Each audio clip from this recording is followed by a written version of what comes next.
નમસ્કાર દર્શક મિત્રો, આપ જોઈ રહ્યા છો ન્યૂઝ7 ઇન્ડિયા।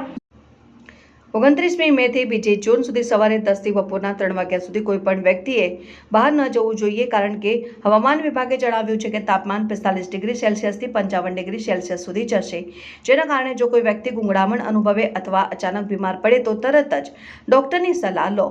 રૂમનો દરવાજો ઓછો ખુલ્લો રાખો। મોબાઈલ ફોનનો ઉપયોગ ઓછો ન થાય તે માટે મોબાઈલ ફોન ફાટવાની શક્યતા કૃપા કરીને સાવચેત રહો અને લોકોને જાણ કરો। શક્ય હોય ત્યાં સુધી ઠંડા પીણા જેવા કે દહીં, છાશ, સફરજનનો રસ વગેરેનો ઉપયોગ કરો।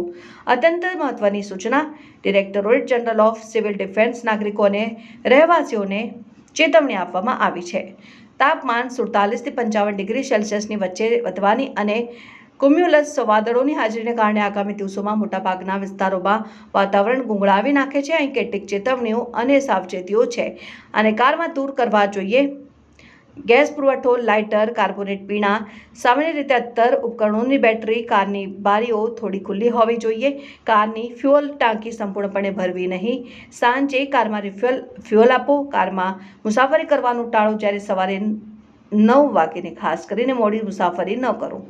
વીંછી અને સાપથી સાવચેત રહો, કારણ કે તેઓ પોતાના ખાડામાંથી બહાર આવશે અને ઠંડી જગ્યાએ શોધીને બગીચાઓ અને ઘરોમાં પ્રવેશી શકે છે।